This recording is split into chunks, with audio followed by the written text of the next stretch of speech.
आप हिंदू राष्ट्र या फला राष्ट्र के नाम पे आप लोगों को मूर्ख बना रहे हो। इस देश की रग में एक जाति है जो कभी नहीं जाती। आज धीरेन्द्र शास्त्री जैसे लोग इसलिए मजबूत हैं क्योंकि सरकार उनकी है। अगर दलितों के सर के ऊपर अगर आप पेशाब करोगे, उन्हें अपमानित करोगे, तो वो आपके साथ कैसे खड़ा होगा? वो तो धर्म परिवर्तन करके कहीं ना कहीं तो जाएगा ना। वर्ण व्यवस्था कर्म के आधार पर बनी है, तो फिर एक ही जाति के लोग कैसे ब्राह्मण बन सकते हैं? भाई कर्म के आधार पर तो फिर तो दलित भी ब्राह्मण है, सीधी सी बात है। दलित समाज से भी ब्राह्मण निकल सकता है, ओबी समाज से भी ब्राह्मण निकल सकता है। तो उन्हें जनेऊ नहीं पहनाया जाता, कभी क्यों नहीं पहनाते? जनेऊ पहनाओ ना। फिर उनके साथ बात की जाती है, रोटी बेटी के रिश्ते की बात की जाती है, तो रोटी बेटी का रिश्ता आप क्यों नहीं रखते? रखो ना। इस देश के अंदर ये जो लोग हैं कहीं ना कहीं एक बहुत बड़ी जंग छेड़ने वाले लोग हैं। मैं आपको क्लियर बता रहा हूँ, ये जो मानसिकता है बड़ी खतरनाक मानसिकता है, जो देश को तोड़ने के लिए आ रही है, ना कि देश को जोड़ने के लिए। आप कहते हो कि भाई इस देश में बहुसंख्यक जो आबादी है वो हिंदू आबादी है ना, सब हिंदू हैं, मान लिए चलो। लेकिन जब वही हिंदू अपने हक अधिकारों की बात करते हैं तो आप जातिवादी हो जाते हैं। यानी आज दलितों का आरक्षण खत्म करने की बात सबसे ज़्यादा कौन करता है? यही लोग करते हैं।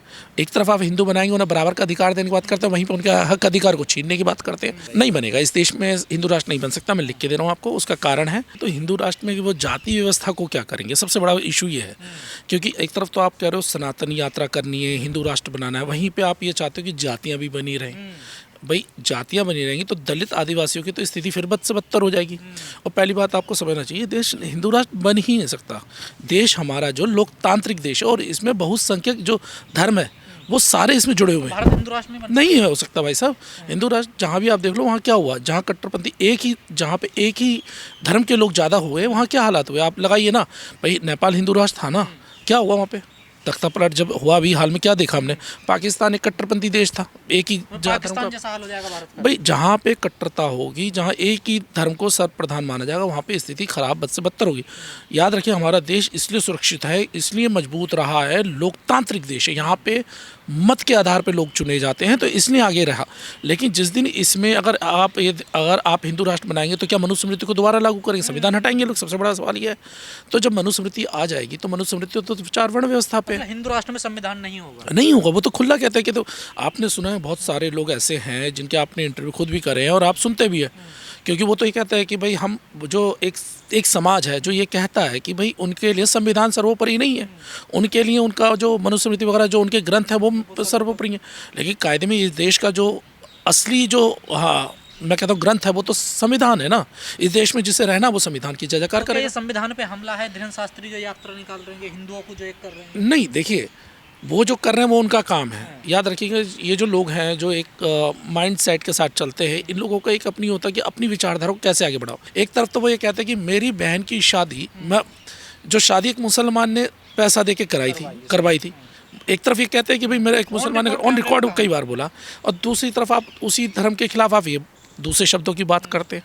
भाई कई आपत्तिजनक नारे वहाँ से चल रहे हैं, नहीं चल रहे हैं ना इस देश में। तो वो आपत्तिजनक नारे क्या आप समझिए, यह तो वो होगा जिस थाली में खाया उसमें छेद करना। एक व्यक्ति जब आप कुछ नहीं थे, जब आपका अस्तित्व नहीं था, वो बंदा अपनी तरफ से अपनी जमा पूंजी लगा के आपके परिवार की सहायता करता है, और आप जब बन जाते हैं तो उन्हीं की बिरादरी के, उन्हीं के धर्म के लोगों को गालियाँ देते हैं। तो इसे क्या थूक के चाटना, या आप गद्दार जिस थाली में खा उसी में छेद करना, ये तो इस तरह के शब्द। संविधान के जानकार ये भी कह रहे हैं ये तो गैर संवैधानिक यात्रा है, इसको तो तुरंत रोक देना चाहिए। देखिए इस बात को हर कोई जानता है, गैर संवैधानिक यात्रा है, क्योंकि अगर आप संविधान को मानते हो तो इस देश में बसने वाला हर व्यक्ति इस देश का नागरिक है और उसके धर्म को बराबर का राइट्स है। अगर मान लो मैं सिख हूँ तो भाई मेरे भी धर्म को उतनी बराबरी है जितनी हिंदू वो मानते हैं अपने धर्म को, इसी तरह उतनी आस्था है। इसी तरह मुसलमानों की अपनी आस्था। सिख हैं तो आप हिंदू राष्ट्र में रहना पसंद करेंगे? देखिए बात ये नहीं, हिंदू राष्ट्र, मैं इस देश में सिर्फ संविधान के अंतर्गत रहना पसंद करता हूँ। ये देश संविधान से चलता है और जो व्यक्ति संविधान के खिलाफ जाता है वो हमारा हर व्यक्ति का दुश्मन। साधु संत बीजेपी के कई नेता कहते हैं हमें हिंदू राष्ट्र चाहिए, तो दूसरे लोग खड़े हो जाएंगे, वो कहेंगे हमें ये वाला राष्ट्र चाहिए। मुसलमान कल को कहना हमें इस्लामिक राष्ट्र चाहिए। ये जो मानसिकता है ये देश को तोड़ने वाली मानसिकता है। मैं आपके माध्यम से कहना चाहता हूँ क्यों, क्योंकि अगर आप एक राष्ट्र की बात करेंगे तो दूसरा पक्ष भी दूसरे राष्ट्र की बात करेगा। तो अगर आप वो गलत है तो आप भी गलत है। भाई सीधी सी बात है। अगर मान लो अगर यही बात अगर मुसलमान कहने लगे कि हमें अलग से फिर चाहिए, तो क्या करोगे आप उन्हें आतंकवादी कहोगे, सीधी सी बात है। लेकिन यही काम जब आप कर रहे हो तो आप आतंकवादी क्यों नहीं? अगर यही चीज़ जब सिख बोलेगा तो उसे खालिस्तानी हो गया। यही बात जब आदिवासी लैंड की बात होगी तो आप उन्हें गलत बोलोगे। तो सीधी सी बात है, जब दूसरे पे यही नियम लागू होते तो आप पे भी यही नियम लागू होता। आप कहते हैं कि भाई बहुत सारी बड़ी बात है। क्या धीरेन्द्र शास्त्री विभाजन कर रहे हैं देश में? मैं सही बता रहा हूँ, ये विभाजनकारी नीति है और कहीं ना कहीं ये दिखता है कि आने वाले समय में इस देश के अंदर ये जो लोग हैं कहीं ना कहीं एक बहुत बड़ी जंग छेड़ने वाले लोग हैं। मैं आपको क्लियर बता रहा हूँ, ये जो मानसिकता है ये बड़ी खतरनाक मानसिकता है जो देश को तोड़ने के लिए आ रही है, ना कि देश को जोड़ने के लिए। आप कहते हो कि भाई इस देश में बहुसंख्यक जो आबादी है वो हिंदू आबादी है ना, सब हिंदू हैं मान लिए चलो, लेकिन जब वही हिंदू अपने हक अधिकारों की बात करते हैं तो आप जातिवादी हो जाते हैं। यानी आज दलितों का आरक्षण खत्म करने की बात सबसे ज़्यादा कौन करता है? यही लोग करते हैं। एक तरफ आप हिंदू बनाएंगे, उन्हें बराबर का अधिकार देने की बात करते हैं, वहीं पर उनके हक अधिकार को छीनने की बात करते हैं।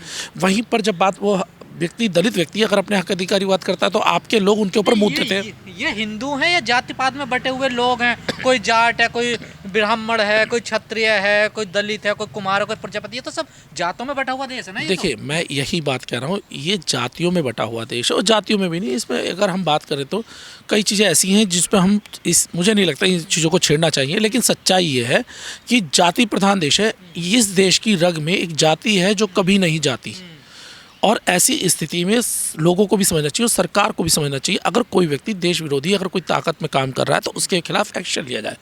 आज धीरेन्द्र शास्त्री जैसे लोग इसलिए मजबूत हैं क्योंकि सरकार उनकी है, और सरकार उनकी है तभी तो मजबूत है ना। सरकार इस यात्रा को करा रही है, वो तो है। देखिए ये सरकार जो आई है वो सिर्फ हिंदू मुसलमान करके ही सत्ता में आई है, आप भी जानते हैं। इनके पास कोई विज़न नहीं है, सरकार के पास कोई विज़न ही नहीं है। आप जब भी उनसे बात करोगे, आप उनसे कोई सवाल करोगे भाई रोज़गार कहाँ है, पानी कहाँ है, सड़क कहाँ है, ये बात करोगे ना तो क्या कहेंगे कि शुरुआत में कहेंगे पानी और फला नाम लेंगे, तुरंत ही उसे हिंदू मुस्लिम कर देंगे, बात कर देंगे। यानी जहाँ पे उस चीज़ का जिक्र भी नहीं हो रहा वहाँ पे आप क्या करोगे? चलिए आपको मैं बड़ी बात करता हूँ, चलो हिंदू राष्ट्र बना दीजिए, रोजगार दे देंगे, आप युवाओं को रोजगार दे देंगे। अभी एसएससी के बच्चे जो दिल्ली के जंतर मंतर पे पिटे या अन्य स्थानों पे जो पिटे वो क्या हिंदू नहीं थे, वो मुसलमान थे क्या? तो उन बच्चों को रोजगार देना चाहिए। आपने वहाँ लाठी डंडे चला दिए। इसी तरह आप राजस्थान में लाठी डंडे चला रहे, आप बिहार में डंडे चला, किन बच्चों पे चले? आप हिंदू राष्ट्र बनाने की बात कर रहे हैं ना, तो हम हिंदू राष्ट्र के विरोधी नहीं है। हमें कह रहे हैं आप हिंदू राष्ट्र बना लीजिए, लेकिन उनको जो चीज़ चाहिए वो तो दो ना। एक आम आदमी को क्या चाहिए? रोजगार, ताकि वो अपने परिवार का भरण पोषण कर सके, और वो आप दे नहीं रहे। आप हिंदू राष्ट्र या फला राष्ट्र के नाम पे आप लोगों को मूर्ख बना रहे हो सिर्फ इसलिए कि हिंदू राष्ट्र बहाना संविधान पे इनका निशाना, जैसे बार बार कहते रहे कि 400 पार हो जाएंगे तो संविधान बदल देंगे। मैं वही बात बता रहा हूँ, इनका असली मकसद कैसे भी करे मनुवाद को स्थापित करना है, लेकिन उसमें भी सारे लोग गलत नहीं। मैं बार बार कहता हूँ सारे लोग गलत नहीं है, कुछ लोगों की मानसिकता ऐसी है। बहुत सारे ऐसे अच्छे लोग हैं जो चाहते हैं इस देश लोकतांत्रिक रहे, लेकिन कुछ अनपढ़ जाहिल जो हैं लोग, जिन्हें शिक्षा का ज्ञान नहीं है, जो पढ़े नहीं, जो स्कूलों में गए ही नहीं, वो लोग इस चीज़ की बात करते हैं, भावनात्मक बनाव करने की कोशिश करते हैं कि जब आप अपने धर्म को अलावा दूसरे धर्म को नीचा दिखाने लग जाओ, वहाँ पे आपकी मानसिकता बुद्धि जो है वो ख़त्म हो चुकी है। क्योंकि जब आप धर्म को पढ़ते हो तो धर्म में कभी भी दूसरे धर्म को नीचा नहीं दिखाया जाता।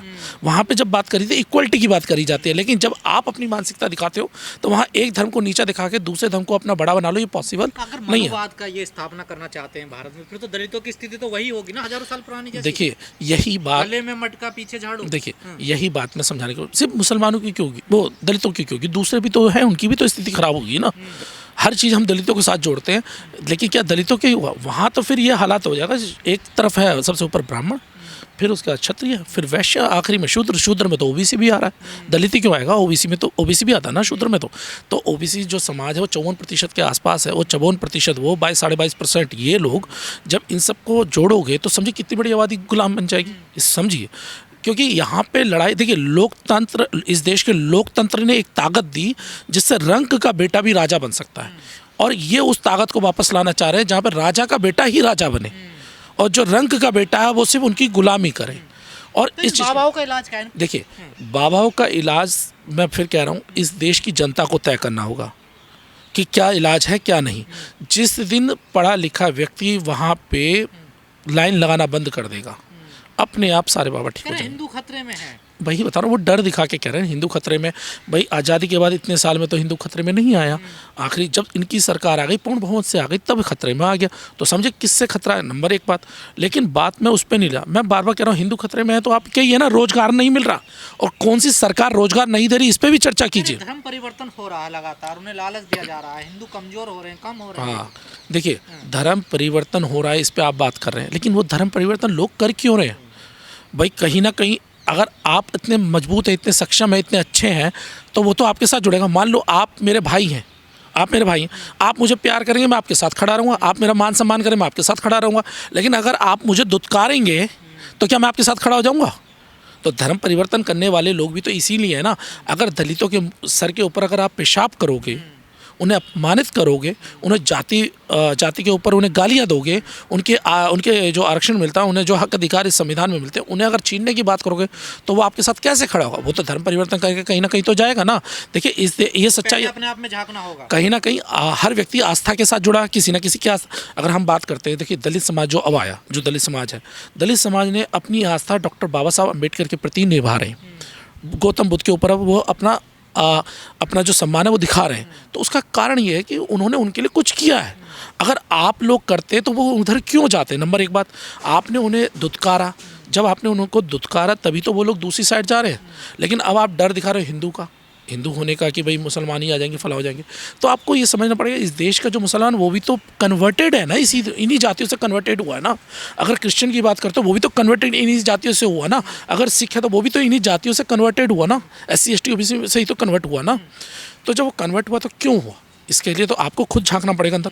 क्योंकि जब तक आपके कुछ अच्छी चीज़ें हैं जो अच्छी, उसे एक्सेप्ट लोग करेंगे। लेकिन जब आपने दूसरे धर्म के दूसरे लोगों को गुलाम ही बनाने की सोच रही, फिर आप कैसे आगे आपको पसंद करेगा कोई व्यक्ति? यानी अगर आप किसी व्यक्ति को ये कह रहे हो, एक तरफ तो कह रहे हो आप भाई हैं, दूसरी तरफ समाज में दिखा रहे हो कि आप भाई हैं, देश में दिखा रहे हो भाई हैं, और दूसरी तरफ आप कह रहे हो कि वो तुम्हारे तलवे चाटे, तुम्हारा जूता चाटे। तो ये पॉसिबल नहीं है। की बात करते हैं ना, ये तो देखिए सेवक हैं। हाँ। मैं वही तो बता रहा हूँ, वर्ण व्यवस्था की बात करते हैं। अभी बहुत सारी ऐसी वीडियो आई जब उनसे कहा कि भाई वो कहते हैं वो तो कर्म के आधार पे होता है, वो कहते हैं कर्म के आधार पे वर्ण व्यवस्था बनी है। तो वर्ण व्यवस्था कर्म के आधार पे बनी है, तो फिर एक ही जाति के लोग कैसे ब्राह्मण बन सकते हैं भाई? कर्म के आधार पे तो फिर तो दलित भी ब्राह्मण है, सीधी सी बात है। दलित समाज से भी ब्राह्मण निकल सकता है, OBC समाज से भी ब्राह्मण निकल सकता है। तो उन्हें जनेऊ नहीं पहनाया जाता, कभी क्यों नहीं पहनाते? जनेऊ पहनाओ ना।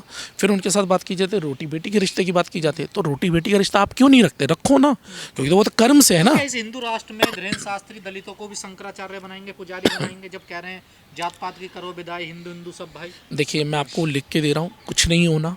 ये लोग सिर्फ शुरुआत में आपके साथ लेने के लिए उल्टी सीधी बातें करेंगे, लेकिन कुछ दिनों के बाद आपको आपकी औकात याद दिला देंगे। होता है ना कि नया जब घर होता है ना, नया घर होता है, तो उसमें सब लोग बड़ा प्यार करते हैं। वो बड़ा के अंदर कहते हैं हम हिंदू हैं, हम झंडा उठा लेते हैं, हम फला उठा लेते हैं।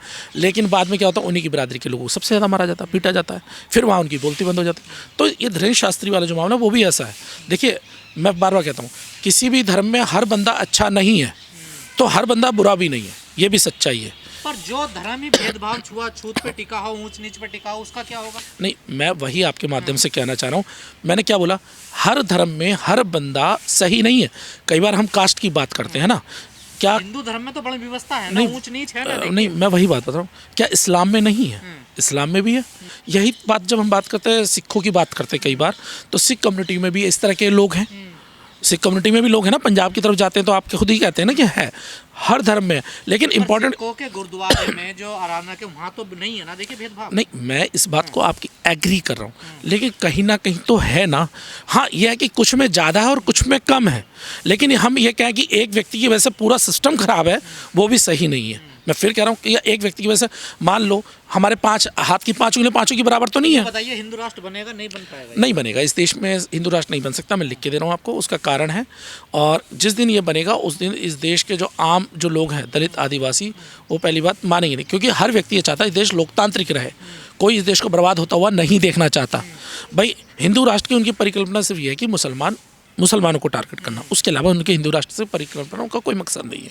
ये सपना का सपना ही रहेगा धीरेन्द्र शास्त्री। ये सपना का सपना रहेगा और इससे कुछ नहीं होगा। इससे इनका क्या रेट और बढ़ जाएगा। धीरेन्द्र शास्त्री जी का जो 3 लाख रुपए कथा 3-4 लाख रुपए कथा का लेते थे या मिलने के 1-8 लाख रुपए लेते थे, वो रेट 5 से 10 लाख बढ़ जाएगा, 10 से 50 लाख बढ़ जाएगा।